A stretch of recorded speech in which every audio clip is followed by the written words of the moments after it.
and all. வணக்கம் மனோகர், வணக்கம். Thank you, thank you, Mr. Trijana Sambandam. I wholeheartedly thank Mr. B. Mohan, Senior Advocate, for introducing me to this topic. And yes, Mr. Senior said the topic which we have chosen today for our discussion is a very, very important topic in the civil practice.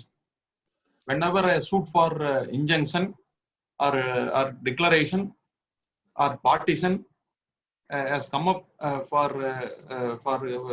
trial, then the either as a plaintiff or defendant, the law on this subject, namely adverse possession and ouster, are very, very relevant.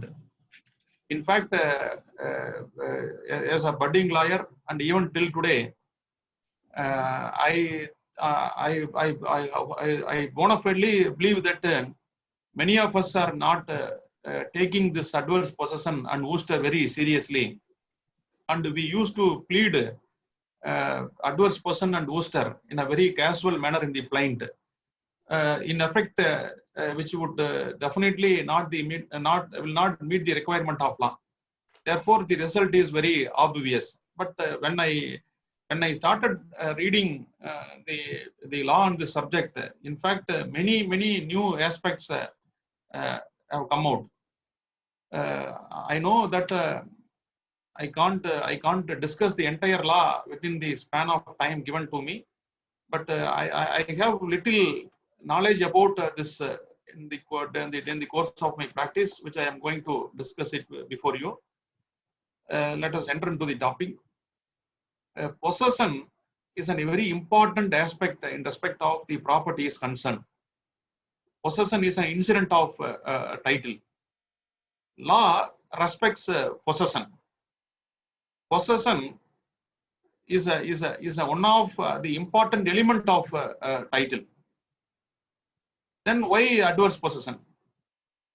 Adverse possession has not been defined in any law. There is no statute for adverse possession.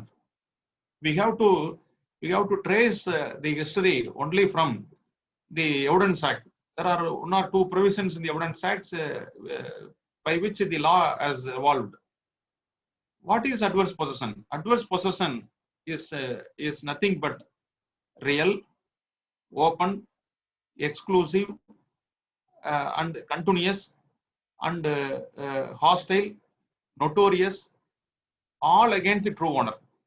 So the person who may not have any title over the property, but he will set up an adverse or hostile or notorious title against the real owner. The jurist Pollock said long ago that in common speech, a man is said to be in possession of anything of which he has apparent control, or from the use of which he has apparent powers of excluding others. Meaning thereby, suppose if a person is in possession, his aim is to exclude all from claiming any right over the property. Secondly, he will try to show his entire mighty power over that property to retain the possession. That is in effect called adverse possession. For adverse possession, law has mainly evolved on the basis of a famous maxim called nec vi, nec clam, and nec precario. Nec vi, N-E-C-V-I, nec clam, N-E-C-C-L-A-M, nec precario, N-E-C-P-R-E-C-A-R-I-O. That means possession adequate in continuity, adequate in publicity, and adequate and adverse to the real owner. So possession must be open, continuous, and adequate in publicity. That is the exact meaning of nec vi, nec clam, nec precario. So this is very important. We should, in fact, it is very difficult to learn maxims, but one or two maxims we can learn it in the course of our regular day-to-day practice. Then what is adverse possession? Adverse possession is not mere possession for a long number of years. It will not confer any adverse possession. Adverse possession, if adverse possession has been pleaded, one should show hostility against true owner. That is the very foundation of every in a case of adverse possession. Classical requirements of adverse possession is by adverse possession. Classical requirements for acquisition of adverse possession is that such a possession is denial of the right of the true owner, and it should be open, peaceful, and continuous. That is, these are two essential requirements for pleading adverse possession. Burden of proof in a case of adverse possession is concerned, it is on the person who sets up the plea of adverse possession, and the adverse possession is heritable, transferable. The person probably, suppose A has proved his case of adverse possession, that is transferable to his successors in interest, and it is alienable one. What are all the relevant provisions for adverse possession? Let us see. There are only few provisions, as I said earlier, in the Limitation Act. So if you read section 3 of the Limitation Act, which says that every suit or proceeding shall be instituted within a period prescribed. Otherwise, the suit will not be entertained. You know well, for every suit, for declaration, or even money suit, or partition suit, or for every specific one suit, period of limitation has been prescribed. So that limitation, in effect, if no suit has been filed well within the period of limitation, that takes away the remedy, but not the right. Right will be there, but remedy will go.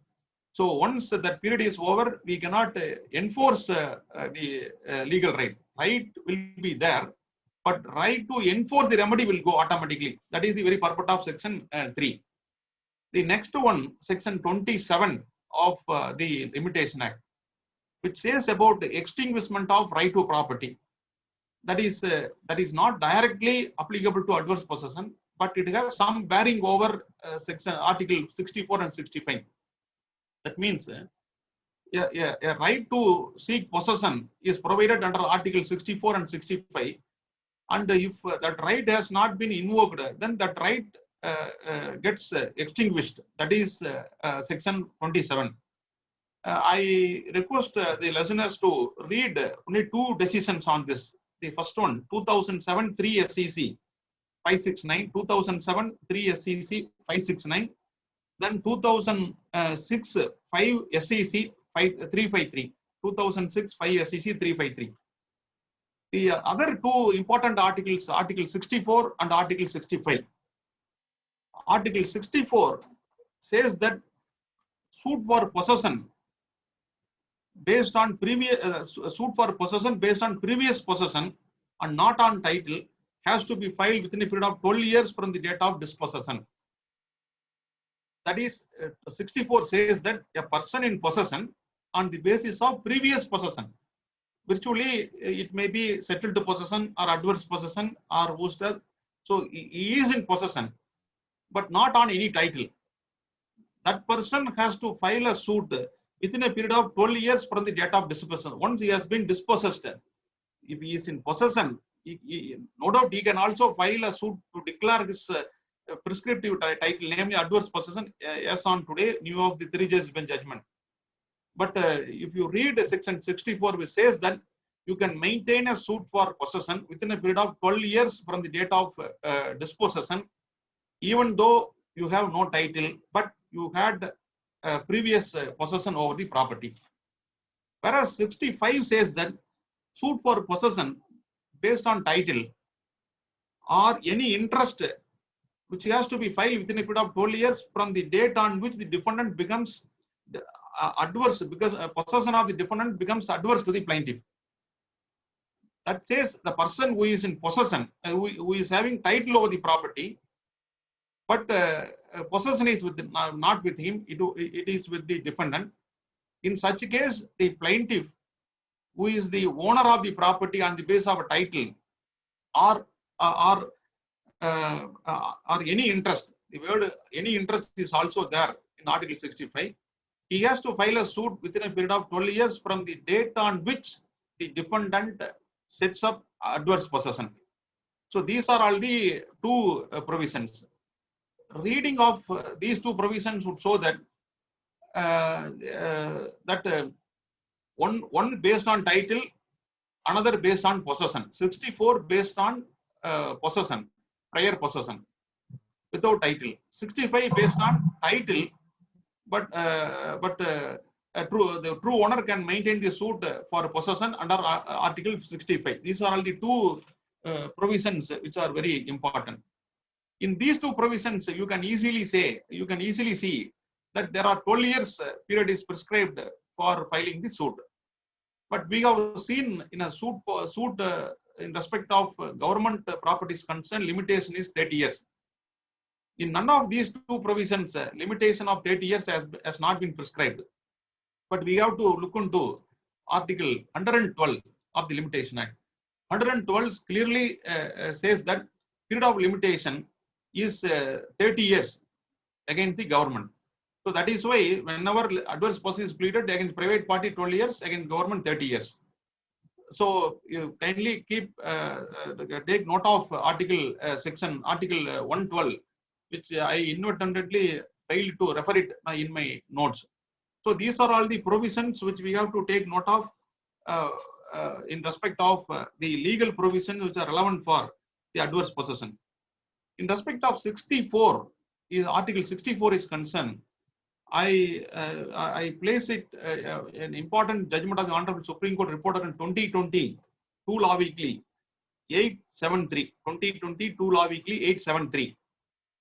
In respect of Article 65 is concerned, I place the full bench judgment of 3 judges bench of the Supreme Court in 2019 8 SEC 729, 2019 8 SEC 729, and AR 1968 Supreme Court 1165, AR 1968 Supreme Court 1165, 3 judges bench of the Supreme Court. Then we'll go to the next aspect regarding pleadings and proof. As far as adverse possession is concerned, as I have already said, the person who is taking the plea of adverse possession has to prove it in the course of the trial. The pleadings are concerned, we must take a specific plea, namely either plaintiff or defendant. If he wants to maintain a claim on the basis of adverse possession, they have to specifically say that the adverse possession has started in a particular date, month, or year. We have to approximately disclose. The starting point of adverse possession has to be disclosed in the plaint. Then we have to say how the possession has been enjoyed against the interest of the true owner has also to be pleaded. We have to give instances, namely there would have been some clause between the parties which would have resulted in a police complaint and the exchange of legal notices, or an attempt would have been made before the revenue authorities to get patta. All those things we have to refer it in the plaint. So the if lack of pleadings will result in fatal to the plea of adverse possession. Therefore, the plea must be specifically raised. We have to give instances after instances as to how the defendant, suppose the defendant has sets up a plea of adverse, he has to plead as to how he has denied or repudiated the title of the true owner, namely the plaintiff. That must be specifically stated.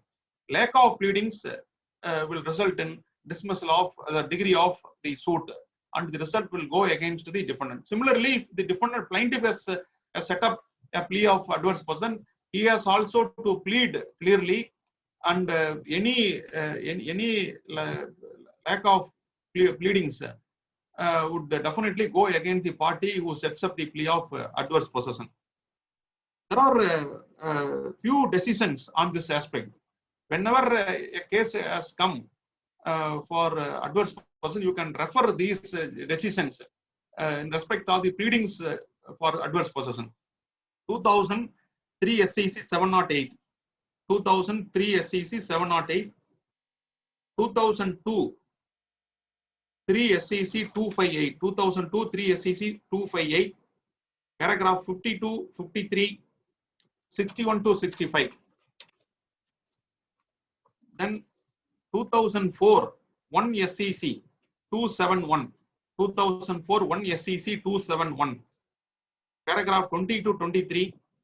The Honorable Supreme Court held that there must be specific pleadings, not which can be gathered from the cumulative effect of averments. So there must be direct pleadings. We cannot persuade the court to gather or infer something on the basis of the pleadings. Then 2005 8 SEC 330, 2005 8 SEC 330, 2007 6 SEC 59, 2007 6 SEC 59,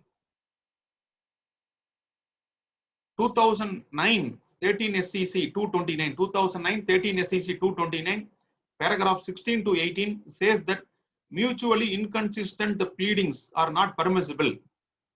Like that, a person may claim title over the property, but incidentally he may claim adverse possession also. Both will not go together. Title and adverse possession is diametrically opposite pleas. It is mutually destructive pleas. So title and adverse possession will never dwell together. So we should avoid the title and adverse possession in the same by way of by jointly we cannot claim. Similarly, permissive possession and adverse possession. Person who sets up permissive possession cannot incidentally set up a plea of adverse possession because both will not go together. This is laid down in 2009 13 SEC 229. Then 2010 14 SEC 316. 2010 14 SEC 316, paragraph 12 to 16. Initial plea was purchased from the original owner. Alternatively, by way of agreement of sale, both have not been substantiated. Plaintiff has set up a case of adverse possession title on the basis of a sale deed. Then he has changed his version and claims possession on the basis of an agreement. So both are mutually contradictory. Then there is yet another judgment of Kerala High Court. It's a very court has discussed the entire law on this subject. ILR 2018 to Kerala 483. ILR 2018 to Kerala 483 division bench.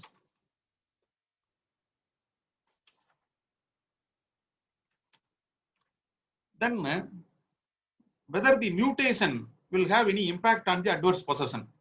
No.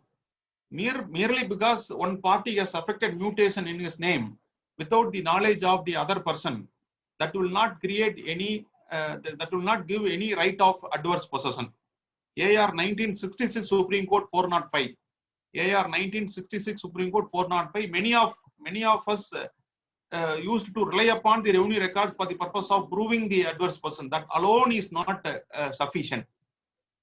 In 2002 to SEC 62, 2002 to SEC 62, the Supreme Court has held that mutation in the revenue records would not amount to ouster unless there is a clear declaration that the title of the co-sharers was denied. In that case, both the parties have approached the revenue authorities claiming patta in their name. The claim made by one party has been rejected, claim made by the other party has been accepted, and patta was granted. From that date onwards, the adverse the period for adverse possession commences. So the person who loses his claim before the revenue authority has to suffer, because the period of limitation will start from that date of rejection of the request for revenue entry. So that is the law laid out in 2002 2 SEC 62. Then yet another case 2004 1 SEC 271, 2004 1 SEC 271, paragraph 25. So merely because revenue records have been altered and mutation is affected, that is not a ground for claiming adverse possession. This is the legal position. Then now let us see few decisions in which how the law has been developed. As I have already stated, it is a judge-made law, and there is no clear-cut statute for adverse possession except the provisions referred in the Limitation Act. In 2001 5 SCC 371, 2001 5 SCC 371, filing of the suit arrests the period of limitation to claim adverse possession. It does not continue to run after filing of the suit. So adverse possession will not continue during the pendency of the suit. Suppose A is the owner of the property, B is in possession over the property, B sets up the plea of adverse possession. And he may say that if suppose period was already 12 years was over, then there won't be any difficulty. Then first period will not be counted pending suit. Suppose he was there for a period of 10 years, and the lack of he shortage of 2 years. Then suit was filed. So the moment suit is filed, then the period prescribed for a period of 12 years prescribed for claiming the adverse possession stops with that.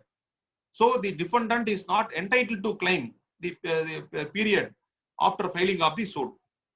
Then 2002 3 SCC 258, 2002 3 SCC 258, paragraph 52, 53, 61 to 64. There are few principles the law, the Supreme Court has laid down. The first principle is that the length of possession to perfect title by adverse possession as again the government is 30 years, as per Article 112.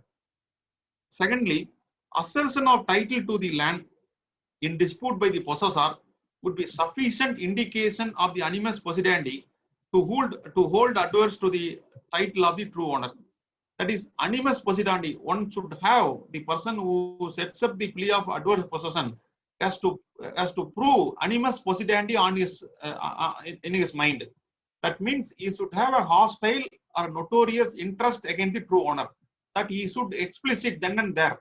So that is more relevant in a case of adverse possession. 3. Assertion of title must be clear and unequivocal. There must be clear denial of title on the part of the party. Fourth one, for counting the statutory period to perfect prescriptive title, both the possession and the animus must be shown. So possession and animus must be explicitly shown in a case of adverse possession. Then 2006 7 SCC 570, 2006 7 SCC 570, two basic principles are laid down in that case. One, it is the temporary and abnormal separation of the property from the title of it when a man holds the property incidentally against the world but wrongfully against the true owner. So in effect, the possession of a person is open, continuous, and with adequate publicity and against the true owner. The second is possession inconsistent with the title of the true owner. It should be contrary to the title. Then 2008 15 SCC 150. Mere possession is not sufficient to claim adverse possession. Something more is needed. Some marking of some exhibits is not enough. It requires something more. As I said already, there should have been some tussle between the parties or exchange of legal notices, attempt made to take forcible possession, or police complaint, or getting patta, attempting to get patta through revenue records. All those things have to be specifically spelled out in the form of pleadings. Then 2010 14 SCC 316, 2010 14 S 316, animus possidendi is a well-known requirement. Adverse possession is both an issue of fact and law. It is not a purely issue of law, it is an issue of fact and law, because it requires evidence. We can't say that it is a legal point. It requires some evidence for the purpose of proving the adverse possession. Then, very recently, the Honorable Supreme Court has laid down 4 principles to claim adverse person. That is 2020 11 SCC 263, 2020 11 SCC 263, in which the Honorable Supreme Court has reiterated the principle of law laid down in 2004 10 SCC 779, 2004 10 SCC 779. The following principles have been laid down. 1. Date of possession. When the adverse possession has commenced should be specifically given, not vaguely. One should not say that 20 years back, 10 years back, or 15 years back. That should not be there. He should specifically mention the period 12 years prior to the date on which suit was filed. So approximate the date, month, and year. We need not give the exact date, but we must give some particulars for the purpose of for the purpose of taking commencement of the period of adverse possession. Secondly, nature of possession. We should show that our possession was open, continuous, uninterrupted, hostile, against the true owner, notorious. All these things we have to specifically mention it in the form of pleadings. Not referring that I have been there for 20 years, 30 years is not enough. We should show that we have been there, owner knows, and he made an attempt to get the possession, he could not get, and there was a tussle between us, police complaints were given, and we have been fighting against each other. All these things we have to specifically give it. Merely because a person who may be in foreign country, and the person in possession can't say that no, I have been here for more than 50 years, therefore I have perfected by adverse possession. That is not enough. Something more is needed. The fourth, possession. The third, possession known to the other party. Mere possession of his own is not enough. The person who is pleading adverse possession to show that his possession is known to the opposite party, namely true owner. Unless the true owner had knowledge about the person in possession, then we cannot claim the benefit of adverse possession. Fourth one, length of possession. Possession must be minimum 12 years in respect of private property and 30 years in respect of government property. The last one, possession must be open, continuous, and hostile. These are all the principles of law laid down by the Honorable Supreme Court in 2020 11 SCC 263. Then we'll consider yet another important aspect. A person who might have been entered into the property by way of lawful possession, can he claim adverse possession at a later point of time? Law says no, but there is one exception. Suppose a person who was inducted on lease period was over, the lease was terminated, but even thereafter the landowner has made some demand, but the lessee has not paid any amount, neither paid the amount nor vacated the premises. Then dispute started between them. In such circumstances, the person in possession can claim adverse possession against the true owner, but he should make out a case that after the expiry of the period of lease, the problem started between the parties, and then he should meet all the requirement of adverse possession for the purpose of converting his original lawful possession into an adverse possession at a later point of time. In 1972, 4 SCC 274, 1972 4 SCC 274 equivalent to AR 1971 Supreme Court 916, the Honorable Supreme Court has held that possession of the tenant for the amount advanced is only a lawful possession, or it may be a permissive possession. It will not be converted into an adverse possession unless there is adequate materials pleaded and proved in the course of the trial.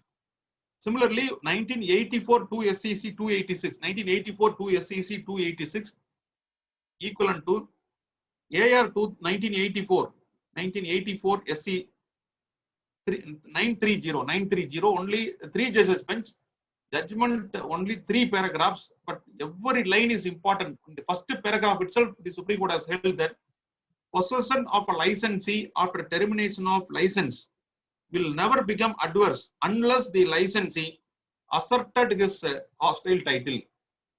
As I said already, as a person was indicted on the basis of a license cancelled under the law of easements, then it will not be automatically converted as adverse possession. But after the period of license, after termination of the license, if the licensee continued to be in possession, he should assert and he should meet all the requirement of adverse possession against the true owner. Then that period of 12 years has to be crossed. Thereafter, he can set up the defense plea of adverse possession. Similarly, 1994 SEC 706. 1994 SEC 706. In that Supreme Court has held, adverse possession implies that it commenced in wrong and is maintained against the right. Commenced in wrong and is maintained against the right. When the commencement and continuation of possession is legal and proper, referable to contract, it cannot be adverse. Take an example. A person has been indicted as in possession on the basis of an agreement of sale. And now you know that on 3/12/2012, the state government has amended the provision. So whenever an agreement was entered, sale agreement was entered into and possession is handed over, then we require that it should be registered. But for claiming 53A, amendment has been brought in 2001 itself, 21/9/2001 itself. If anyone in possession on the basis of an agreement wants to protect his possession, then that agreement must have been registered one. This was amended on 21/9/2001 itself in the Registration Act. So the person who came in possession cannot claim that in the, after lapse of time or after a considerable length of time, his possession becomes adverse. That is not permissible. There are a few more decisions also. The 2003 SEC 708. 2003 SEC 708, paragraph 9. Cultivating tenant set up a plea of adverse possession. Supreme Court said no, it can't be done. Then 1996 1 SEC 639. 1996 1 SC 639. Similarly, paragraph 4, a person who was indicted in possession has filed a suit to protect his possession under 53A, but he cannot claim adverse possession. Then 2002 2 SEC 612. 2002 2 SEC 612. Similarly, a person who was indicted under an agreement can claim part performance under 53A, but he cannot set up the plea of adverse possession. So these are all the decisions of the Honorable Supreme Court in which that the person who sets up a lawful title, lawful possession, cannot convert it as adverse possession.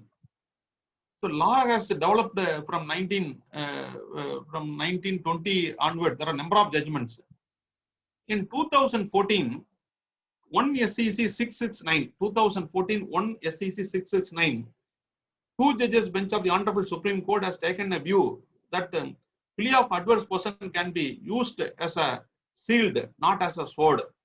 That means only it can be set up as a plea of defense in the written statement, and one cannot maintain a suit on the basis, one cannot maintain a suit to declare his title on the basis of an adverse possession, and he cannot set up a prescriptive title.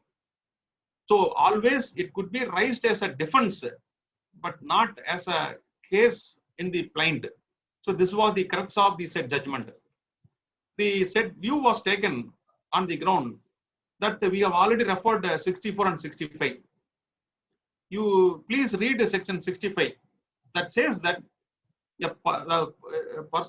one can maintain a suit for possession based on a title or any interest within a period of 12 years from the date on which the possession of the defendant becomes adverse.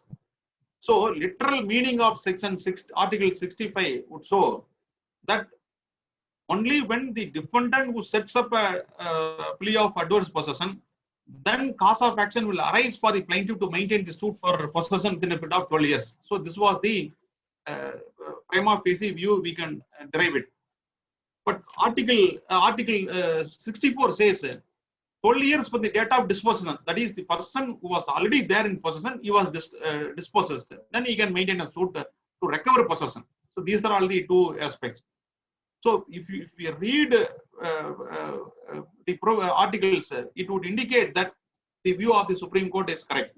But the Article 65 has not stopped with the word possession based on any title. Possession based on any title or any interest is also there. So the any interest includes title by adverse possession. Person who is having prescriptive title also will come within the purview of title under Article 65. So this was the view taken by the 3 judges bench of the Honorable Supreme Court. In fact, after 2014, 1 SCC 669, 2 other judgments of the Honorable Supreme Court has followed the very same dictum. In 2017, 9 SCC 579, this I have not noted in my notes. 2017, 9 SCC 579, 2018, 11 SCC 499, 2018, 11 SCC 499. Please take note of these 2 decisions also, because other side may cite these 2 decisions without knowing the fact that the law has been settled subsequently by 3 judges bench.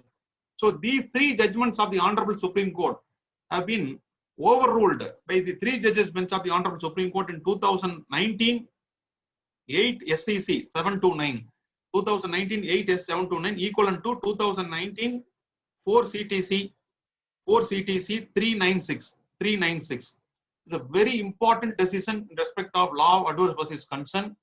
And in my view, this one judgment is enough to learn the law on the adverse possession, because entire law so far reported has been taken into account by the Honorable 3 judges bench of Supreme Court in this judgment. It contains the every aspect of adverse possession. It is reported in MLJ also, 2019 6 MLJ 96. In fact, before the full bench judgment came into force, there was a division bench, there were 2 judges bench in 2014, 1 SCC 669. We have already discussed. That is, it could be used only as a shield, not as a sword. So based on that, the court fees, Tamil Nadu Court Fees Act also has been amended. Section 25 subclause CCC, 25 subclause CCC. If you see that provision of the Court Fees Act, it says that if anyone sets up a counterclaim on the basis of adverse possession, they must pay court fee as provided under the Court Fees Act. Normally, a person who sets up a plea of adverse possession in the return statement were not paying the court fee for all these years. Because of the judgment of the Honorable Supreme Court, which says that it can be used only as a shield, not as a sword, the court committee appointed by the Madras High Court recommended to include that provision. Accordingly, 25 CCC was added. Thereby, whenever in the return statement, one has set up a plea of adverse possession, he cannot stop with that. He should seek counterclaim on the basis of adverse possession, and he should pay court fee. Mere pleading in the return statement is not enough. He must pay court fee. That was the amendment made in the Court Fees Act. So now that confusion, even the Court Fees Act is still intact pursuant to the 2 judges bench of the Honorable Supreme Court. But the view which was taken by the 2 judges bench of the Honorable Supreme Court in 3 decisions, 2014, 17, and 18, were overruled by the 3 judges bench in 2019 8 SCC 729. It is a worth reading judgment. We have to, all the civil practitioners, in my view, must read this judgment for complete understanding of the law. Yet another case, the Constitutional Bench judgment in Ayodhya Rama Janmabhoomi case, reported in 2020 1 SCC 1. 2020 1 SCC 1 is a Constitutional Bench judgment. The law on the subject has also been discussed. That is the requirement of law, how the pleading should be made, and how it should be pleaded and proved. What is the effect of revenue records? All these aspects have been thoroughly examined by the Honorable Supreme Court in 2020 1 SCC page number 1, equivalent to 2019 8 MLJ 2019 8 MLJ 117 2019 8 MLJ 117. The Honorable Supreme Court has discussed various aspects of law, including the adverse person also. So, when there is when the 3 judges bench of the Honorable Supreme Court and Constitution bench is available, there is no need for us to refer any other judgment. These 2 decisions is enough for the purpose of for applying it in our day-to-day practice. Then, I like to refer yet another judgment of the Honorable Supreme Court in PT Munichi Kanna Reddy 2007 6 SCC 59 2007 6 SCC 59. Before the 3 judges bench in Ravinder Gaur case, that is 2019 8 SCC 729. This was the law on the subject. Judgment rendered by Honorable Justice S.B. Sinha completely discussed about the law of adverse possession in 2007 6 SCC 59. The principles laid on, which we have discussed till now, has been completely discussed in the said judgment.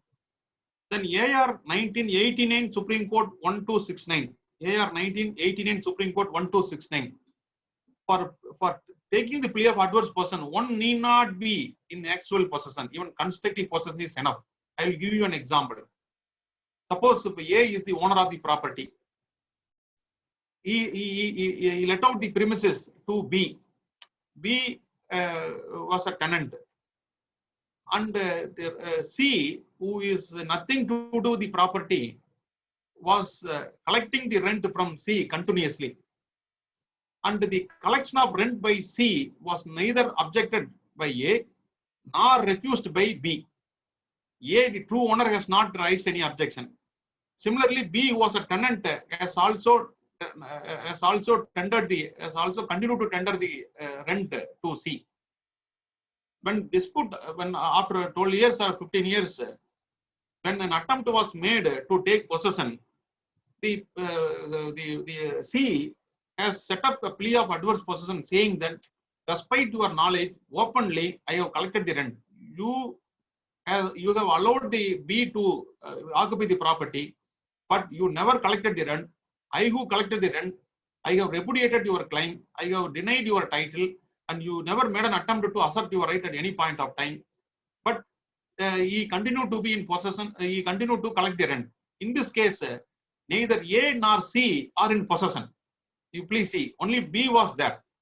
But C, who denies the title of A, is entitled to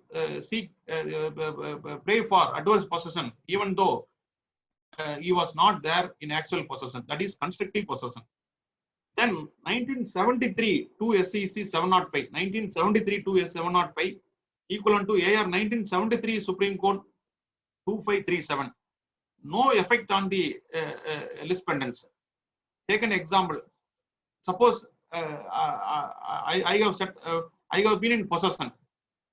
I have pending possession. I have transferred my right to some third parties. I have not claimed any right, or I have not claimed any adverse possession. If a person who sets up a title, if the person who is the real owner files a suit against the transferee, then he cannot claim that the period in which I was in possession cannot be counted, because there was no hostility between me and the real owner. So the person who transferred the right, or suppose a pending list, somebody has purchased the property, he cannot claim the adverse possession. This was the view taken by the Honorable Supreme Court in 1973 2 SEC 705. Then we'll go to the next plea is Worcester. Worcester is only a species of the adverse possession. If we take adverse possession is a genus, this Worcester is only a species, is only part of the adverse possession. What is Worcester? Worcester is also not defined anywhere in the statute book, but there is one judgment of the Honorable Supreme Court which defines Worcester. That is 1995 4 SEC 495. 1995 4 SEC 495. It says that Wooster means not driving out the true owner from the property, not driving out the true owner from the property. Wooster means not merely driving out the co-sharer from the property, not driving out the co-sharer from the property. It will be complete. It will be complete. It will be complete only when the requirement of adverse possession is fulfilled. So mere possession or mere exclusion of possession of the true owner will not create a right under adverse possession, the Wooster. One must prove that the essential requirements of adverse possession are also complete with for claiming the plea of ouster. Ouster is concerned, it could be claimed only between the co-heir or co-sharer. Take an example: one brother is at Erode, another brother is at Delhi. The brother who is at Erode used to enjoy the property, entire property. The person who is residing at Delhi would have completely forgotten the lands, and after 15 years and 20 years, if he claims, then the person who is in enjoyment cannot claim the plea of ouster merely because he has been there for continuous period of possession. That is not permissible, because he should meet the requirement of adverse possession. The requirement which is available for the adverse possession also to be complied with for the purpose of proving the case of ouster. The only thing is that in case of adverse possession, the person who sets up the case of adverse possession must admit the title of other side. That must be there in adverse possession. Whereas ouster is concerned, that plea will arise only between the co-sharers. Both the person who is claiming the property, who is setting up the plea of adverse possession, both should have right over the property. That is, this will arise only between the co-heir or co-sharer or co-owners. The Wooster, in the common parlance, it is stated that deprivation of the true owner, or eviction of the true owner, exclusion of the true owner, or repudiation of the claim of the true owner, or even dislodgement of the claim of the true owner, all these things. So the ouster has not been defined except the judgment of the Supreme Court in 1995. There is no clear discussion, but we have to borrow the entire essential requirements of adverse possession for the purpose of applying the plea of Wooster. For pleading Wooster, mere possession and enjoyment of the property is not enough. Mere possession and enjoyment of the income therefrom is also not enough. And mere inaction and non-responsiveness, the true owner has not taken any steps, simply kept quiet as a Kumbhakarna, that is not enough. And the person who claims ouster should show that his plea of ouster is directly opposed to against the interest of the true owner from a particular date, with his knowledge, open to all. Those things also required to be proved in respect of ouster. Ouster, as I said, is nothing but a species of adverse possession. So all the requirements which are applicable to adverse possession is also applicable, and those aspects also to be complied with. And similarly, burden of proof is also on the person who pleads adverse possession. That is why the Supreme Court has held, in a case of ouster, one co-owner is a trustee of the other co-owner or other co-sharer. So the person in possession is only a constructive trustee of the other co-heir or co-sharer. So he cannot claim absolute right in the absence of any pleadings and evidence to prove the plea of ouster. The law has been settled by the Honorable Supreme Court first time in AR 1957-314. AR 1957 Supreme Court 314. You can take any number of judgments. You can find this judgment, reference of this judgment of the Supreme Court. AR 1957 Supreme Court 314. This has been repeatedly followed in number of cases. The last one, 2015 1 SCC 417. 2015 1 SCC 417, 3-judge bench of the Honorable Supreme Court, which has in effect approved, followed the view of 1957. Then 1973 SCC 681, 1973 SCC 681, 1971 1 SCC 597, 1971 1 SCC 597, 1971 1 SCC 556, 1981 SCC 396, 1981 SCC 396, 1984 2 SCC 286, 2006 7 SCC 570, 2006 7 570, 2008 15 SCC 150.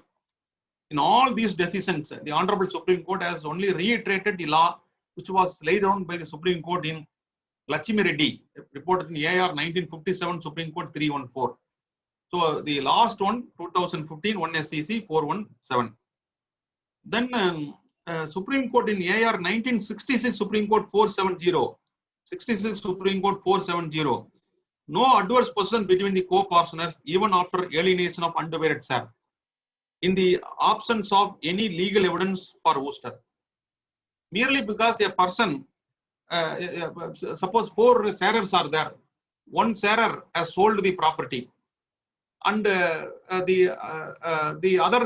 person who has purchased the property cannot set up the plea of adverse possession unless he has make out a clear case of ouster. So that is more important.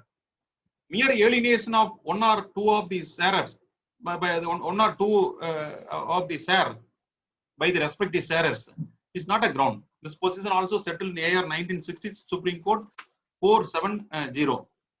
Similarly, AR 1971 Supreme Court 376, 71 Supreme Court 376, exclusive possession for long number of years will not create an ouster. Then AR 1971 Supreme Court 996, 1971 Supreme Court 996, equivalent to 72 4 SCC, 72 4 SCC 274. Permissive possession cannot be converted into adverse possession even between the co-sharers. It will not lie. Then onus to establish ouster is on the person who pleads it. That is reported in 1971 2 SCC 28, 1971 2 SC 28, equivalent to AR 1971 Supreme Court 1337, 1337. Non-participation of income or not sharing the profits out of the land will never create an income. As I said, a person is one sharer may be there on land, another brother who may be in America. Then the person who is in possession would have been enjoying the entire profits of the land, and the person who is living abroad would never had an occasion to share the income. That doesn't mean that the person in America loses the right to file a suit for partition. The law has also been settled. Then 1995 4 SCC 496, I have already said that the ouster has been defined in the said judgment by the Honorable Supreme Court. Besides that, the Supreme Court has laid down 3 guidelines to set up a plea of adverse possession, set up a plea of ouster. 1, declaration of hostile animus. Declaration of hostile animus. 2, long and uninterrupted possession of the person pleading ouster. 3, exercise of right of exclusive ownership. Exercise of right of exclusive ownership openly and to the knowledge of the other co-owner. These 3 requirements are necessary for proving the plea of ouster. And 1995 4 SCC 496. 1995 4 SCC 496 is an important decision wherein the Supreme Court has held no period of limitation is prescribed for filing a suit for partition. No period of limitation is prescribed for filing a suit for partition. But it does not mean that the joint owner or joint tenure holder cannot set up the plea of acquisition of title by adverse possession or ouster. Possible. But as I said already, when two brothers are there, one brother is living abroad, even after 20 years, he can come and file a suit, or and he will succeed, and the suit will be decreed, provided the defendant has failed in his attempt to establish the plea of ouster. So this is the law on this subject. And 2002 2 SCC 62, 2002 SCC 62 mutation entries will not boost the claim of the other sharer. So similarly, a person in person would have affected mutation. The person who is in abroad may not know what is going on records. That question also settled. Then 2010 7 MLJ 52, 2010 7 MLJ 52. One sharer has sold the property to another sharer with the consent and knowledge of the remaining sharers. But the person who has purchased the property continued to enjoy the entire property for more than 12 years and affected mutation and enjoying the benefit out of it. And the other, except not only the person who sold, the other sharers are also living in the same locality. They never raised any objection, and they simply kept quiet. The Madras High Court in 2010 7 MLJ held that the period of 12 years will start from the date on which the release was made by one co-sharer in favor of other co-sharer to the knowledge of the remaining co-sharers. So this was the position of law. But we have seen that the plea of adverse possession is something harsh. It is against the true honor, and it gives some kind of seal of approval against the illegal act of possession, and it is other way of legalizing the theft of property. This was this will create a brooding sense of insecurity in the mind of the real owner, because for some lapse of time, then he cannot be deprived of the real ownership over the property, and he cannot be deprived of the possession over the property. And in fact, we have borrowed the plea of adverse possession only from England. Now in England, the plea of adverse possession has been completely given up. It is no longer in practice in England. Whereas we are retaining the plea of adverse possession. This is not my anguish. This is the anguish expressed by the Honorable Supreme Court in 2009 16 SCC 517. 2009 16 SCC 517 equivalent to AR 2009 Supreme Court, AR 2005 Supreme Court 103. The same Honorable Judge in subsequent decision in 2011 10 SCC, 2011 10 SCC 404, 2011 10 SCC 404 equivalent to 2011 5 Law Weekly 725, 2011 5 Law Weekly 725. The same judge has authored both the judgments. The judge, Honorable Justice Dalveer Bhandari, all his judgments are classic judgments, and he used to threadbare consider the law on this subject, not only the law which is in India, and he used to refer all the laws which are prevailing, similar provisions of the legal provisions which are prevailing in other foreign countries also. And the Honorable Judge has thoroughly examined and held that this is nothing but legalizing the land grabbing. It is nothing but legalizing the land grabbing. It is not permissible in law. And he has also recommended to the Union of India at least either to abolish or add the period as 30 years instead of 12 years under Article 64 and 65. Similarly, covering ground property is concerned, 60 years instead of 30 years. This is what he has recommended in that case. And the judgment of the Honorable Justice has held that law should not place premium on the dishonesty. Law should not place premium on the dishonesty. This is what he has observed so in the judgment. And he said that it is nothing but giving seal of approval to the illegality committed by the person who grabbed the land. So this position was held in 2009 and 2011. Even after 10 years and 12 years, the law has not been, no amendment has been brought in. And there are reports from the Law Commission of India to that effect also. But there is no change has been made in the Limitation Act. But my submission would be this view is completely plausible.